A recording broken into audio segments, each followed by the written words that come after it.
अस्सलाम वालेकुम। वालेकुम अस्सलाम वरहमतुल्लाह। जी, तालिब शेख बोल रहा हूँ विक्रोली मदीना जामा मस्जिद से।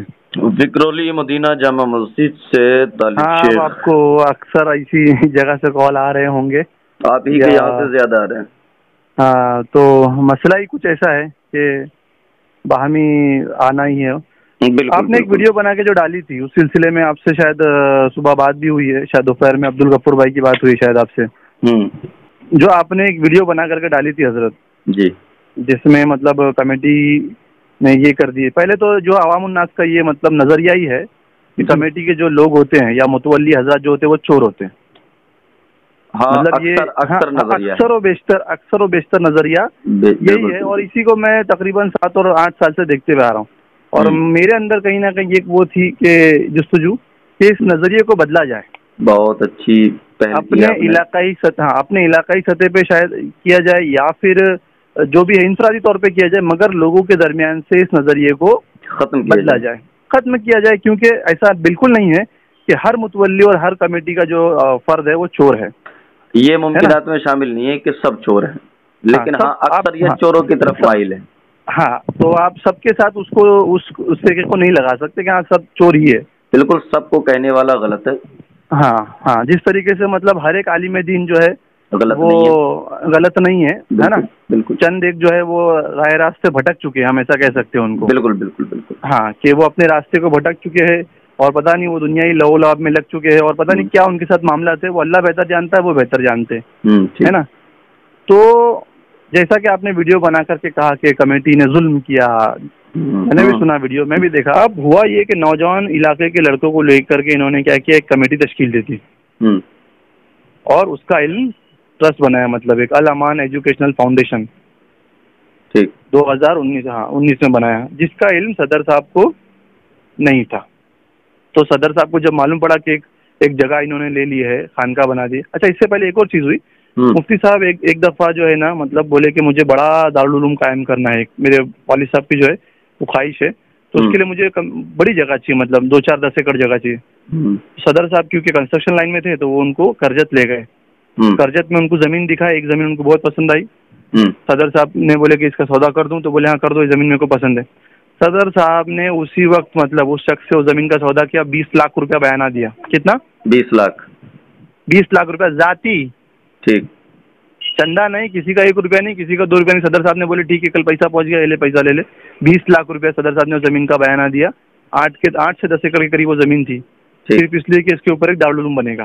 ठीक है, अब ये हो गया, जमीन खरीद ली, जमीन का सौदा हो गया और वो जमीन के बाकी की रकम भी उनको अदा करनी थी। तो जब सदर साहब को ये बात मालूम पड़ी कि खानका जगह ली है, ये ली है, वो ली है, और वहाँ पे नौजवानों को तालीम दे रहे हैं, औरतों को तालीम दे रहे हैं, और उसके लिए सदर साहब से इजाज़त नहीं ली, मस्जिद से हटके मतलब काम किया उन्होंने।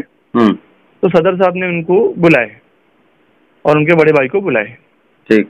कि भाई मुझे ऐसी सी बातें मालूम पड़ी है, क्या है, सही है क्या? और तुमने वहाँ पे मतलब ये जगह लिए तो मेरे से पूछे क्यों नहीं? और मैं तुम्हारे को इलाके में यहाँ पे लाया हूँ और मैं तुम्हारी हर चीज़ें पूरी कर रहा हूँ। अगर तुमको दारुल उलूम बनाने के लिए मैंने यहाँ पे 60 बेंच का वो बना के दिया दारुल उलूम, जिसमें तुमने एडमिशन भी ले लिया नौजवान बच्चों का, जिसके अंदर बच्चों को 7वीं 8वीं छुड़वा करके उनका जो रेगुलर स्कूल हो रहा था वो छुड़वा करके मस्जिद में एडमिशन दिला के मस्जिद में ही रखा गया। मतलब वो वहीं पे रहते थे, सोना खाना पीना सब मस्जिद में, उनके अखराजात सारे मस्जिद से मतलब होते थे। तो आपको एक अलग से ट्रस्ट मतलब अलग से एक इदारा कायम करने की जरूरत क्यों महसूस हुई? ये सवाल सदर साहब ने उनके बड़े भाई के सामने कायम किया। ठीक। तब मुफ्ती साहब का जवाब था उनके बड़े भाई के दस्त के पे कि मेरा उस इदारे से कोई ताल्लुक नहीं, वो लड़कों ने किया इलाके के, और वो मुझे बुलाते हैं दर्स व तदरीस के लिए, मैं जाता हूँ इसी गर्ज से। तो बोले कि हाँ, बोले बस, तो बोले आइंदा आप नहीं जाएंगे। तो अच्छा। बोले मतलब मुफ्ती जुबैर साहब ने कहा आइंदा आप नहीं जाएंगे, आपको जो कुछ काम करना है आप मस्जिद में कीजिए, है ना। आप जो कुछ, आपको जो सामान चाहिए, जो कुछ चाहिए, जो सारी चीज़ें चाहिए, आप मस्जिद में कीजिए। अच्छा, अब उसमें ये सारी चीज़ें हुई तो उन्होंने कहा ठीक है, मेरा उससे कोई ताल्लुक नहीं, मैं नहीं जाऊँगा।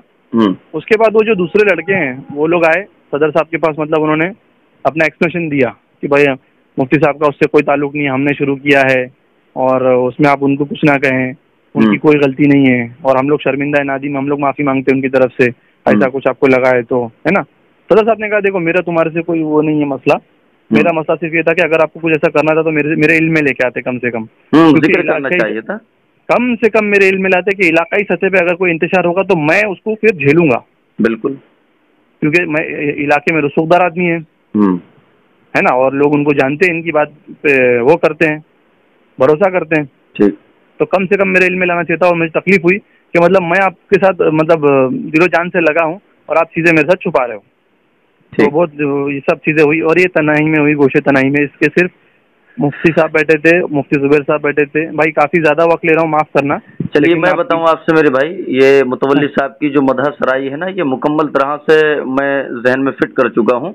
और नहीं सुनिए, अभी जो बुनियाद है, जो आपस की में मतलब जो हुआ है ना, ये मामला यहाँ तक क्यों आया, कमेटी ने उनको निकालने पे आमादा क्यों, इसकी बुनियाद ये है। मैं उसी तरफ माइल कर रहा हूँ, मैं उसी तरफ माइल मदह सराई से अब हटके थोड़ा सा इस फतवे की तरफ आकर के रोशनी डालिए। आ जाते बस उस पे आता हूँ। तो हुआ ये कि भाई इन्होंने फिर अपना खुद का एक जो ट्रस्ट है वहाँ पे कायम कर दिया, जिसमें ये लाइफ टाइम प्रेसिडेंट है, मतलब इनको कोई हटा नहीं सकता उस ट्रस्ट से। और जिससे वो उसके कानून इस तरीके से कि जिसे चाहे उसे हटा सकते हैं। ठीक। अब हुआ ये कि सदर साहब को जब मालूम पड़ा कि ये लाइफ मतलब इन्होंने ट्रस्ट कायम कर दी, पहली दफा इन्होंने कहा कि मेरा उससे कोई ताल्लुक नहीं है। और जब चैरिटी कमीशन से पेपर निकाले गए तो वो पेपर मेरे पास है, जिसमें मतलब मौलाना सलमान साहब जो है वो उसके अंदर लाइफ टाइम प्रेसिडेंट है, चैरिटी कमीशन से सर्टिफाइड कॉपी है मेरे पास। ठीक। तो अब वो ये और तकलीफ दे बात उनको मालूम पड़ी, ये मालूम पड़ी 2019 के आखिर अरसे में। तो जब ये मालूम पड़ी ना, तो सदर साहब ने इनके बारे में मजीद तहकीकात आप शुरू की कि इस शख्स ने मतलब मेरे को बाईपास कर दिया है, क्रॉस कर दिया है। अब इसने अपना खुद का एक इदारा कायम कर दिया मेरी इजाजत के बिना, और ये उसका सबूत है कि इनके पास ये ट्रस्ट रजिस्टर्ड है। तो जब इन्होंने इनके बारे में तहकीकात शुरू की तो उनको बहुत सारे ऐसे मामला जो मालूम नहीं थे वो मालूम पड़ने शुरू हुए, है ना। और रहा सवाल जो वीडियो बनाने का है, तो वीडियो बनाने के लिए मतलब मैं खुद एतराज किया था इनसे कि हजरत मतलब आप ताजु शरिया के मुरीद हैं, मैं तो ऑडियो रिकॉर्ड कर रहा हूँ आपका, और वीडियो पे आएंगे तो कल को मरकज की जानिब से कुछ होगा तो उसका जिम्मेदार कौन होगा, उसमें क्या होगा। तो मुफ्ती सलमान साहब का कहना था कि देखिए मेरे पास जामिया अल अज़हर मिस्र से ये इख्तलाफी मसला है वीडियो का, और जामिया अल अज़हर मिस्र से मेरे पास जवाज का फतवा है। ठीक, मेरे पास जामिया अल अज़हर मिस्र से जवाज का फतवा है और ये इख्तलाफी मसला है वीडियो। ठीक, ये उनका कहना था। बोले कल को कुछ होगा तो मैं देख लूंगा, आप उसकी फिक्र मत करो यार, इतना डरते हो दीन का काम करने से, ऐसी बात की उन्होंने। मैंने बोला ठीक है भाई करो फिर। तो पहले प्रैक्टिस की गई, बुलाए इन्होंने कहा कि वो करो, तो मोबाइल से रिकॉर्डिंग स्टार्ट की सबसे पहला। ठीक, तो मोबाइल से क्लैरिटी वगैरह नहीं आने लगी। तो एक दिन जो है ना मुफ्ती साहब ने सदर साहब को कहा, क्या भाई इतना सब करते हुए कैमरा का इंतजाम नहीं कर सकते? हाँ, इसमें कोई क्लैरिटी आ रही है, लोग क्या देखेंगे? तो फिर सदर साहब ने 90,000 का कैमरा मंगाया इनके कहने पे। ठीक, कैमरा जो मंगाया गया मुफ्ती साहब के कहने पे मंगाया गया। हाँ, इसको मैं और क्लियर कर दूं, मुफ्ती साहब ने जो कहा है वो ये कहा है कि ये कमेटी के अफराद ही कैमरा लेकर के आए, लेकिन हकीकत ये सच बात है, हकीकत ये है, ये मंतिक है। हाँ, हकीकत ये कि मुफ्ती साहब ने कहा तब आप लोग लेकर के आए। बिल्कुल ये अब वो उसके लिए तो मैं हलफ लेने के लिए तैयार हूँ। ये मंतिक का जुमला है कि कमेटी के मेंबरान कैमरा लेकर के आए। भाई स्टोर से जाके हम ही खरीद के लाए। बिल्कुल, लेकिन इसका मतलब कहने के मुताबिक हुक्म की तामील की आपने। बिल्कुल, लेकिन उसमें नियत देखी जाएगी ना कि मंगाया तो आपने था। हाँ बिल्कुल। आप कैमरा लाए और एतराज पूरा हमारे सर पे थोप दिए कि भाई आपने जो है ये किया। चलिए फिर क्या हुआ? फिर ये वो कैमरे का हो गया स्टोरी, हमने कभी उस पर इतना गौर भी नहीं किया, कभी एतराज आया भी नहीं मुफ्ती से। और ऐसी चीजें जो है ना धीरे धीरे एक दूसरे से क्लैश करने लगी। 2 से 3 बार मुफ्ती जुबैर मिसबाही के हाथ पे इन्होंने मतलब कहा कि मैं आइंदा ये नहीं करूंगा, ये चीजें नहीं होगी, मगर वो होने लगी। धीरे धीरे करके लग गया लॉकडाउन। ठीक है, अब दोनों के दरमियान में जो है ना एक खलिश कहीं ना कहीं आ चुकी थी कि भाई ये इनकी कुछ चीजों को लेकर के परेशान थे, और वो भी कि भाई ये सदर साहब मतलब ये मेरे को ये चीज में रोक रहे, वो चीज में रोक रहे, ये करने नहीं दे रहे, है ना। जबकि सदर साहब को एक प्रॉपर डायरेक्शन में कराना चाहते थे चीजें कि इस तरीके से करो। ठीक है, और आप क्या चाहते थे कि आजादाना मिजाज के भाई मुझे करने दिया जाए। इन्होंने कहा कि मदरसा मेरे हाथ में दे दो, मैं मेरे हिसाब से चलाऊंगा, उसका फीस वगैरह का इंतजाम भी मेरे पास दे दो।